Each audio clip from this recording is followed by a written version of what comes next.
በዛሬው ቪዲዮ ሉላ ገዙ ብራንድ አምባሳደር ከሆነችበት ድርጅት ራሷን ማግለሏ ተሰማ። ከዚህ ቀደም የቅድስት ድንግል ማርያምን ምስለ ስዕል የቀደድኩት 666ቶች ገፋፍተውኝ ነው ስትል ግለሰቧ ተናገረች። የቅድስት ድንግል ማርያምን ምስለ ስዕል የቀደደችው ግለሰብ እናት ቤት ሄዶ ያናገራት ባሮክ 21 የተባለው ግለሰብ ታሰረ።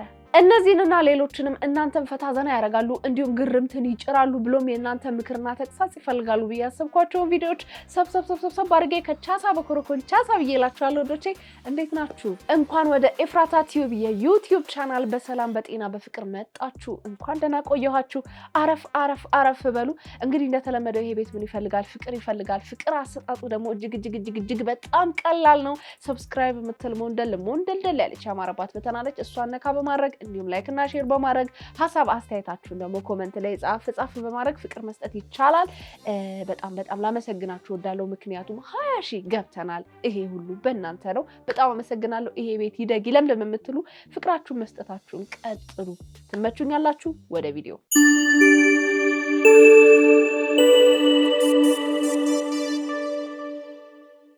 አብዛ ወርቂ አብዚአ ወርቂ እንቁላልኩ ወርቂ አብዚአ ወርቂ መሶብ ላይ አብዚአ ወርቂ ይሄ በእውነት ጠላ ካላችሁ ጠላ፣ ኬኔቶ ካላችሁ ኬኔቶ፣ ከበዓል የተራረፈ ነገር ካላችሁ እየጠጣችሁ በእውነት ለመናገር ተብሎ የሚያስወራ ነገር ነው። ዊሃ እንግዲህ ለየት ያሉ ነገሮችን በማድረግ ትታወቃለች። አሁን ደግሞ በገበታ ማቅረቢያ በእያንዳንዱ ኢትዮጵያውያን ቤት ውስጥ ሽሙንሙን ሙሽርሽር ብላ ዳንቴሏን ጣል ተደርጎባት ተሞሽራ የምትቀመጠው መሶብ ወርቅ ላይ እንደዚህ ፈልሰስ ብላ ታይታለች። እንግዲህ ዊሃ ይሄ በእውነት ለሀገርሽ ያለሽን ክብርና ፍቅር ነው የሚያሳየው።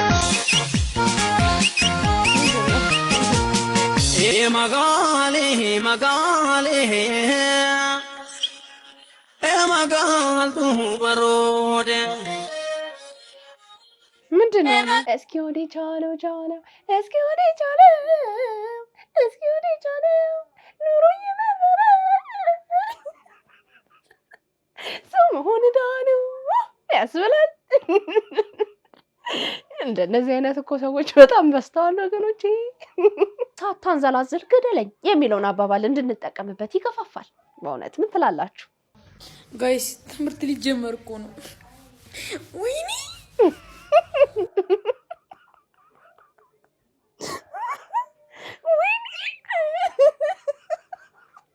እንግዲህ 2018 ትምህርት ተጀምሯል። አብዛኛው ትምህርት ቤቶች ተከፍተዋል። ተማሪዎች በዚህ መልኩ ልባቸው ሰብር ብሎ እያየን ነው። እንግዲህ ወይ ስንወልድ ራሱ እንደዚህ ቆንጅዬ እንድትሆኝልኝ ነው የምፈልገው። እኔ ታይኛለህ ወልጂ ዛሬ ወልጂ ነገ አንጀሊና ጆሊ መቼ እንዲቆንጆ ናት ነው ማስፈልግ እንዴ? ወልዱ ተዝረክርኩ ካልሲ አርጎ ይዝብትል ትልትል ያለ ልብስ በፍጹም ነው የማይመጪ። እንዴ ጸደት እንዳልኩኝ ነው ሞኖ በቃ ምን እንዳታስብ እንኳን አገባሽ። ወይኔ ቀርቤት ዳም ምንድነው ምን አንድ አይነሽ ምንድነው እንደዚህ እንዳያት ነው። በዚህ ጋር አርጌ እንቅልፍ እንዳያስለኝ እንዴ። ሰውልድ በጣም ቆንጆ ነው የሚያምርብኝ። ማለት ስልክ በጣጣር ያለበት እኔ ነኝ አልኩት። አዎ ታስቼ ነው በቃ አንተን ነበር ማስወለድ ነበረብኝ። እራሽ ነኝ። እውነት ነው። የሞተ ሰው ብቻ ነው ሐሳቡን የማይቀየረው። በስመ አብ በረዶ ሰምጣለች እኮ መኪና። ወይኔ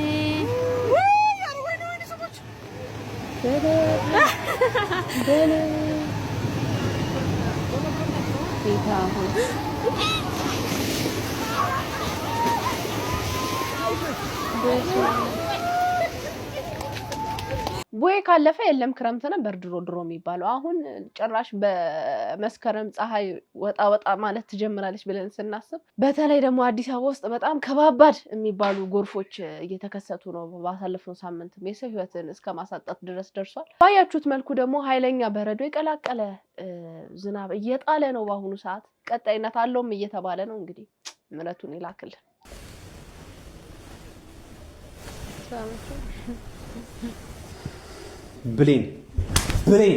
ብሌን እንደዚህ አይነት የደደብ ስራ እንዳትደግሚው ተሳስተሽ ከኔና ከቃል ህይወት ውጪ ብዬሻለሁ አይደለ?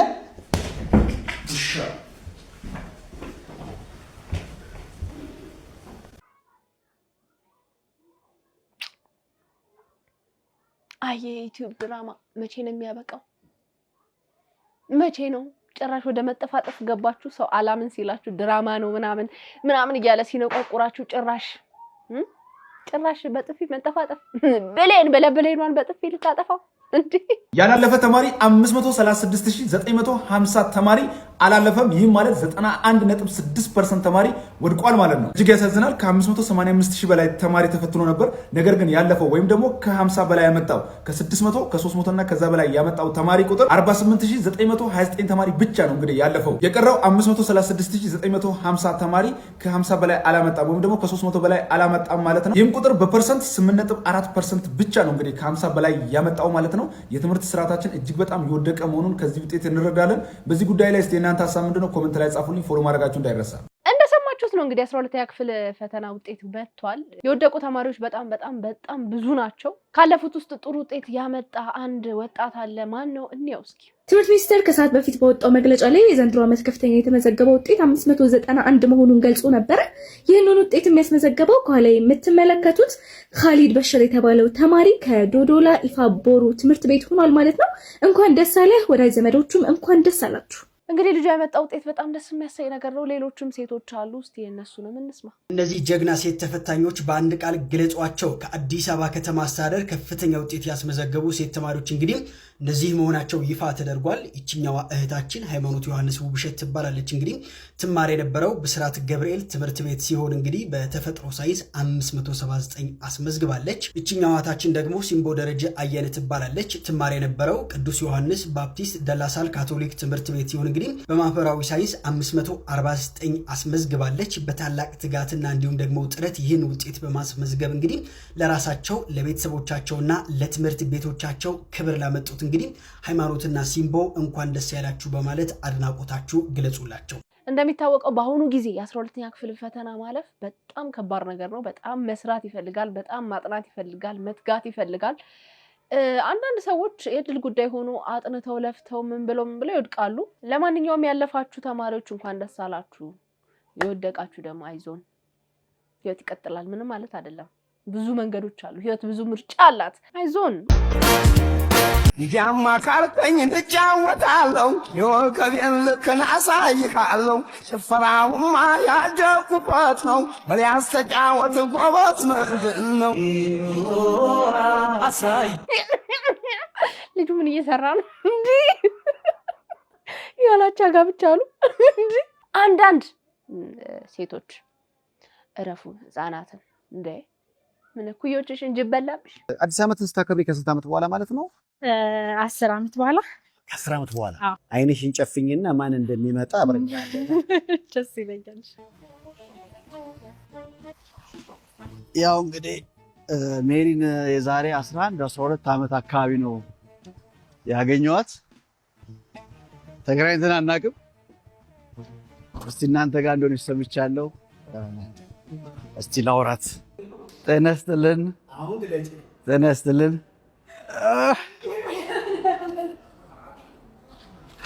ሜሪዬ እንኳን ደህና መጣሽ።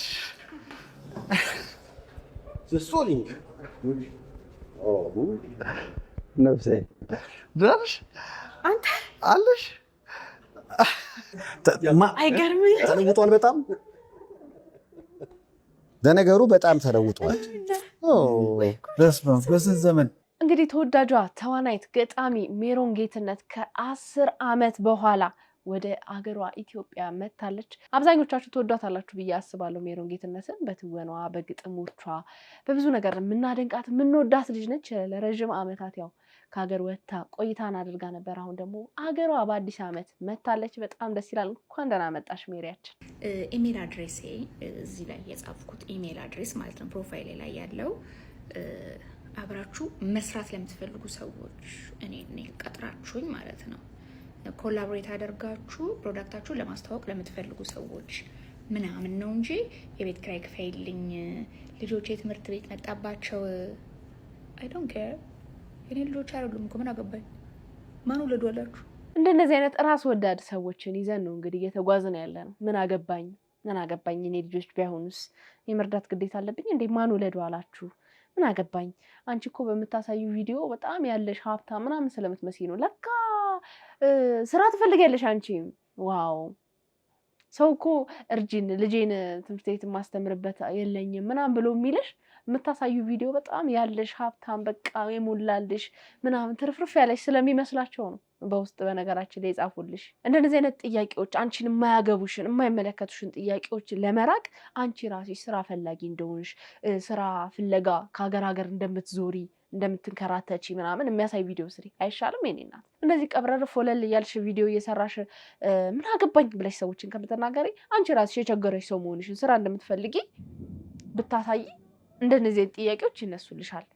ሲጀመር አንቺ ቢኖርሽም አትረጂ። ላሳይ ለምሳሌ በደንብ ነገር በደንብ ያለ ብላ ውሃ አለ ውሃ ለካፈት ክበት እንደው ታረቀ ሁለት የበላው እንደበቴ ነው ብላ እንደበቴ እንደበሬ እንዳጨው ግን እዞስ ባው እንዳት ብላ ሶፍት ይላልኩ ነው ተቀስ ብለ ማስቲካ ነው ቀና እንደ ጨረስ ጨረስ ሳር ያው እንዳንተ ሳር በልቶ ይሄ ደግሞ የግመል ቅቤ ነው። ቅቤ በልተህ ታውቃለህ? አዎ ወይ በስማን ወልድ መንፈስ ቅዱስ ያው ሶፍት ይባላል። ስማም መንፈስ ቅዱስ እኔ እኮ ይቅርታ እኔ ብቻ ነው ከስተት ውስጥ ማውራው ማንንም የለም ለካ አጠገቤ እንደምግብ ነው። ያው ሰው እንደ ቤቱ ነው አይደል? አመት በዓልም ስለሆነ በባዶ ከሚሻኝ ነው እና ወጣቀብከም ሰዎች ሰው ሆነው እንደ ሰው ያልሆኑ ከቁዝ ጋር የሚመደቡ አካላት አታዘጋጁም። እንትን ዩኒስኮ ይሄ ዩኒስኮ አይቀርም ለነገር ካጥንቀልም ትሞክ አታምንም? እስቲ እናምናለሁ። አሁን ይሄን ሞክር ያለ እሺ ለምሳሌ እንድታይ ብዬ ነው። እሺ እንግዲህ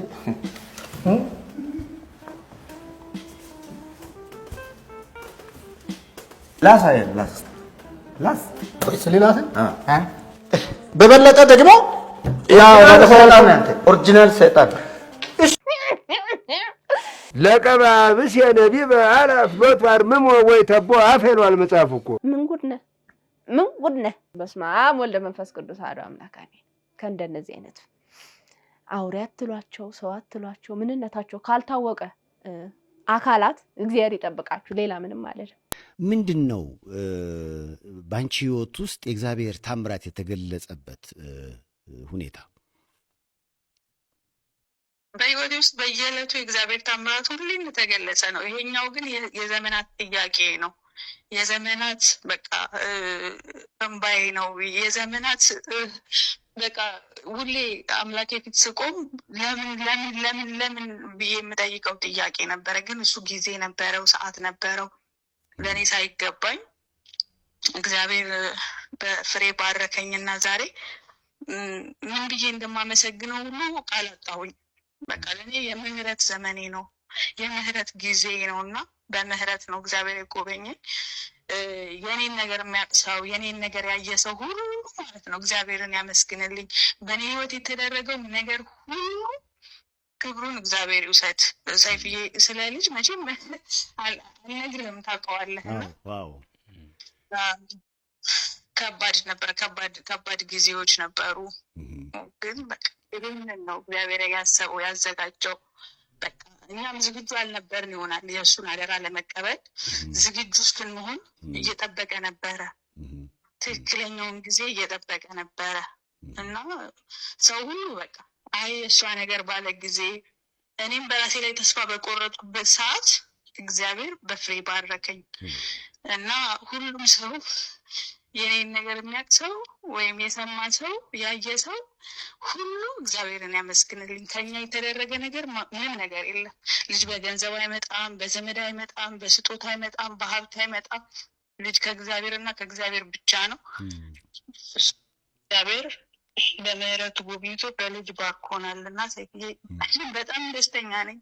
በጣም እግዚአብሔር ይመስገን። በቤቶች ድራማ የምናውቃት ተወዳጇ ተዋናይት ገሊላ ርዕሶም እንግዲህ ካገባች ረዘም ያለ አመታት ተቆጥሯል። እንግዲህ ከ11 አመት በኋላ የልጅ እናት ሆናለች። በጣም ደስ ይላል። እሷም ደስ ብሏት በዚህ መንገድ ገልጻለች። በእውነት በጣም ብዙ ሰዎች የእሷን መውለድ ሲሰሙ ሲያዩ በጣም ነው ደስ ያላቸው፣ እኔን ጨምሮ።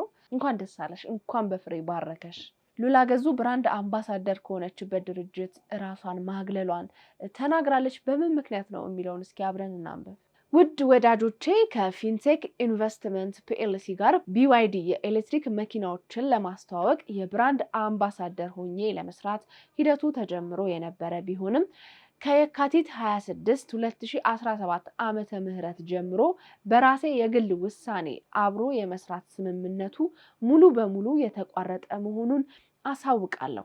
ስለዚህም ከፊንቴክ ጋር ምንም አይነት ስራ ያልሰራው መሆኑንና ወደፊትም የድርጅቱ መኪኖችም ሆነ ሌሎች ምርትና አገልግሎቶች የማስተዋወቅ የመደገፍም ሆነ የመወከል ኃላፊነት የሌለኝ መሆኑን በአክብሮት እገልጻለሁ። ፊንቴክ ኢንቨስትመንት ፒኤልሲ አብሮኝ ለመስራት ላሳየው ፍላጎት እያመሰገንኩ መልካሙን ሁሉ እመኛለሁ። ከዚህ በኋላ በBYD መኪኖች ላይ ላላችሁ ማንኛውም ጥያቄዎች በቀጥታ ድርጅቱን ማነጋገር የምትችሉ መሆኑን አሳውቃለሁ ከታላቅ አክብሮትና ምስጋና ጋር ሉላ ገዙ ብላለች። እንግዲህ ሉላ ገዙ ከድርጅቱ ጋር የነበራትን የብራንድ አምባሳደርነት ስምምነቷን ማቋረጧን በዚህ መልኩ ገልጻለች። ምክንያቷ ምን እንደሆነ ግልጽ ባይደረግም ግን ከዚህ ካምፓኒ ጋር ያላትን የስራ ውል ስምምነት ማቋረጧን በዚህ መንገድ ገልጻለች። 666ቶች ናቸው ከአሜሪካ ነው። ከነሱ ጋር ያወራው 66 ለሰደበሽ ቅድስት ድንግል ማርያምን ታርጌት ነው መስዋዕት አድርጎንሻል አሉ።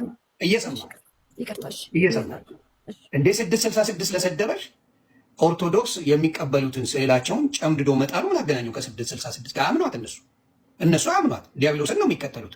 እነሱ ላሉሽ የኦርቶዶክስን ጨምድዶ መጣሉ ምን አመጣ? ላውራሽ አሁን ኦኬ እነሱ ያሉኝ የነበረው ኦርቶዶክስንንም እንትንንም አይደለም እያሉኝ የነበረው ስልክሽን ያሰረቅነው እኛ ነን፣ ለጣዖት መስዋዕት አድርገንሻል፣ ደምሽን እንፈልገዋለን። ያኔ ብታመልጪንም ስልክሽን ብቻ ብንሰርቅም ባንገልሽም ባናርድሽም አሁን ግን እንገልሻለን አይነት ነገር አሉኝ። ሌላ ደግሞ ምን አሉኝ መሰለክ? እኔ መብት የላቸውም ሲጀመር 666 እኔ ላይ አቅም የላቸውም። ግን ምን አሉኝ? ከአንቺ ከዩ ጩፋ ጋር ነው የሚመችሽ ምናምን እያሉ ሆት ያደረጉን ጀመረ። ኧረ ዛሬ እና ኦርቶዶክስ ምን አገባት እያልኩሽ እኮ ነው እናት ልነግርህ እኮ ነው። እንዴት ትሰማኛለህ? 2 ደቂቃ ትሰጠኛለህ? አዎ አንቺ እያልሽኝ ያለው ስለ 666 ሳትጠይቀኝ ትሰማኛለህ? ጎሄልሽ 2 ደቂቃ ወይ 1 ደቂቃ ትሰጠኛለህ? ስክሪንሻት አለኝ እያስፈራሩኝ ስለነበረ ከታች እኮ ቪዲዮን ካየው ኮሜንት እያየው ነው የምመልሰው። እስቲ አቃጢው፣ አንቺ ኦርቶዶክስ ከሆነሽ እስቲ አቃጢው፣ እስቲ ቅደጂ።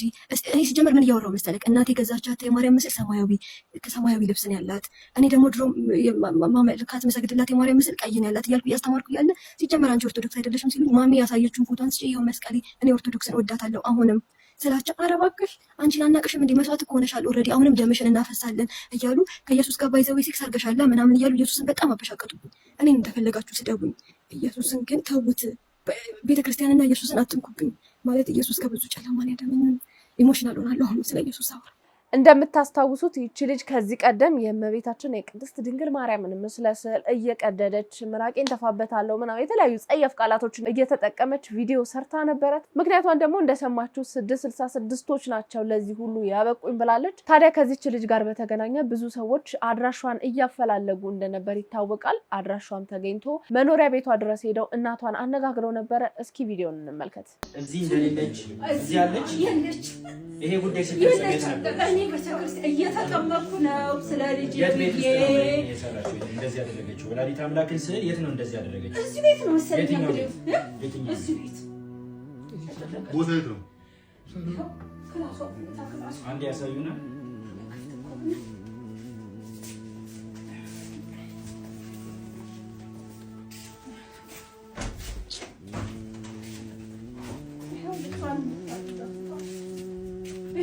ይችን መሰለች ልጅ እንደዚህ ሆነች። ትክክለኛ ፎቶ ይሄ ነው። ልጅቷ አሁን የምታዩት አለች ይች ልጅ ናት። ልጅ አሁን የምታዩት ቤት ያለችም አሁን በሽተኛዋ ነው የምታዩት። አሁን ታማሚዋ ልጅ ነው የምታዩት። ኧረ ድረሱልኝ። እኔ ጮሃለሁ። በቃ ወይ እኔ ጮሃለሁ። ይህ አስነዋሪ፣ ይህ አሳዛኝ፣ የብዙ ኦርቶዶክሳውያንን ልብ ያሳመመ እንዲሁም የገዳም አባቶች እንዲያለቅሱ ምክንያት የሆነን ማህበራዊ ሚዲያ ላይ የነበረን ጉዳይ ሁላችሁም ተመልክታችኋል፣ አይታችኋል። አሁን የምንገኘው ቅናት ከያዛቸው ኦርቶዶክሳውያን ከጀርባዬ በጣም ብዙ ኦርቶዶክሳውያን አሉ። ዛሬ እዚህ ቤት ውስጥ ተገኝተናል። ይህ ጉዳይ የተፈጸመበት ቤት ውስጥ ነን። እንግዲህ እመቤታችንን ስዕል አድኗል ስትተፋበት የነበረው በዚህ ላይ ነው። አሁን ቤት ውስጥ የለችም። እንደተባለው አዎ ኮዬ ነው። እኚህ እናት እያለቀሱ እጅግ በጣም በምሬት ውስጥ ነው የሚገኙት። የት እንዳለች አናውቅም። ይሄ በይቅርታ ይታለፍ የሚል አይነት ልቦናም ኖሮን አይደለም እዚህ የመጣ ነው። ነገር ግን አሁንም ቢሆን ይቺ ልጅ እቺ ትክክለኛዋ ፎቶዋ ነው። እቺ ልጅ የምታውቁ ሰዎች በጠቅላላ በውስጥ መስመር እባካችሁ አድራሻችሁ ስጡን እንላለን። እርሶም ላይ ልንፈርድቦትም አይደለም እዚህ የተገኘ ነው። ነገር ግን ወላዲት አምላክ እናታችን ናት። ብዙ ሌሊቶችን የማይነጉ ሌሊቶችን ያለፍንባት የማያልፉ ቀናቶችን ያሳለፈችን ድንግል ማርያም ናት። ይህንን ነው ልንነግሮት የምንችለው። አዎ አሳይተውናል፣ ክላሱን እዚህም እንደሌለች ነግረውናል። በመጣች ጊዜ ግን ለሕግ አሳልፎ ይስጣል። ምክንያቱም ማዕተቦት ይህን ዝም ብሎ ያደረጉ አይመስለኝም አይደለ? እንደው አንድ እናት ኖት። በእርግጥ ግን እናቶት ግን እቺ ወላዲት አምላክ ናት። እቺ ናት የተሰደበችው፣ እቺ ናት የተጠፋባት፣ እቺ ናት የተቀደደችው አይደለ? ስለዚህ ይሄንን ኃላፊነት እንደው በእግዚአብሔር ስም ነው የምጠይቁት ማለት በወላዲት አምላክ ስም ነው የምጠይቁት። እርሱ ላይ አንዳችም ነገር እንዲደርስቦት አንፈልግም። እንዳልኩ እኔ እናት የለኝም። የእናትን ፍቅር ግን አውቀዋለሁ። ከእናትም በላይ ደግሞ እናት እሷ ናት። ይሄንን ነገር አደራው። ልጅቷ ባጠፋችሁ እንዴት እናቷን በዚህ መንገድ ታናገራለህ? ቤታቸው ውስጥ ገብተህ የመመርበር ምን አይነት ፍቃድ አለ በሚል በጣም ብዙ ተቃውሞ ደርሶበታል። እንግዲህ ከዛም ጋር ተያይዞ ልጁ ታስሯል የሚሉ አንዳንድ መረጃዎች አሉ። እስኪ እንመልከት። እንግዲህ ወንድማችን ባሮክ ያው እንደታሰረ አንዳንድ ነገሮችን ሰምተናል። ቀደም እንዳልኳችሁ ወንድማችን ባሮክ ትክክል አድርጓል ወይስ አላደረገም፣ ይሄንን ከፕሮቴስታንት ወንድማቻችን ጋር የምናወራው ጉዳይ አይደለም። ወንድማችን ባሮክ ያደረገው ነገር ትክክል ነው ወይስ አይደለም ጉዳዩ። ወንድማችን ባሮክ በአሁኑ ሰዓት ሊታሰር አይገባም ነው ጉዳዩ። ቅድም እንዳልኳችሁ የቤታችንን ጉዳይ የምናረመው እኛው ራሳችንን በውስጥ ተነጋግረን እንጂ አደባባይ ላይ አይደለም። ይህ ግለሰብ እንደ አንድ ኦርቶዶክስ እምነት ተከታይ ለሃይማኖቱ መቆርቆሩ፣ ለሃይማኖቱ ዘብ መቆሙ፣ ቀናይነቱ የሚደገፍ የሚበረታታ ሀሳብ ሆኖ ሳለ ህግ ባለበት ሀገር ላይ ህጉ ይስራም አይስራም አንድ ግለሰብ ሃይማኖት የተነካ በሚል ብድግ ብሎ የሰውን ቤት ገብቶ እንደዚህ ሰውን ማሳቀቅ፣ ቤትን ፍተሻ ማድረግ ይችላል የሚል እምነት የለኝም፣ አይችልምም። ለዚህ ይሄ ወጣት ተሳስቷል። በዚህ ጉዳይ ላይ ከሱ ይልቅ ግን እቺ ልጅ ነበረች ተጠያቂ መሆን የነበረባት። ምክንያቱም የሌላውን ሃይማኖት ዲስሪስፔክት ማድረግ መዳፈር በራሱ ተጠያቂነት ሊኖረው ይገባል ብዬ አምናለሁ። እቺ ሴት እንግዲህ በአሁኑ ሰዓት ራሷን ደብቃ ነው ያለችው። በምትንቀሳቀስበትም ሰዓት እንግዲህ ራሷን ለውጣ ነው እየተንቀሳቀሰች ያለችው። አሁንም ቢሆን እቺ ሴት ተይዛ ትክክለኛውን ቅጣት መቀጣት አለባት፣ መማር አለባት። ሌሎችም እንደዚህ አይነት ስህተት እንዳይሰሩ መማሪያ መሆን አለባት ብዬ አስባለሁ። እናንተ በዚህ ጉዳይ ላይ ያላችሁን ሀሳብ አስተያየታችሁን ጻፍ አድርጉልኝ። እንግዲህ ውዶቼ የዛሬ ቪዲዮቼ እነዚህን ይመስሉ ነበረ። እንደወደዳችኋቸው ተስፋ አደርጋለሁ። በቀጣይ በሌላ ቆንጆ ቪዲዮዎች ከቻስ አላለሁ። እንግዲህ ያው እንደምትሰሙት ዝናቡ አሁንም አላቆመም፣ ጀምሯል። ትንሽ የረበሳችሁ ድምጽ ካለ ያው ዝናቡ እንደሆነ ልንገራችሁ ብዬ ነው። እንግዲህ ከዚህ ዝናብ ጋር በተያያዘ ይመስለኛል ያው ድምጼም ትንሽ ልክ አይደለም፣ ጉንፋን ነገር ያዝ አድርጎኛል። በሰብስክራይብ ፍቅር ስትሰጡት ድምጼም ይስተካከላል፣ ዝናቡም ይቆማል ብዬ ገምታለሁ። ለማንኛውም ይመቻችሁ። በሌላ ቆንጆ ቪዲዮዎች እመጣለሁ። ይሄን ቤት ታዲያ ሰብስክራይብ፣ ላይክ፣ ሼር ማድረጋችሁን እንዳይረሳ። ሀሳብ አስተያየታችሁን ጻፍ አድርጉ። እንድሰራባቸው የምትፈልጓቸውን ቪዲዮዎች ኮሜንት ላይ የቲክቶክ አካውንቴን ፒን አደርግላችኋለሁ። እየገባችሁ ፎሎም እያደረጋችሁ ቪዲዮዎችም ላኩልኝ። ይመቻችሁ። ባይ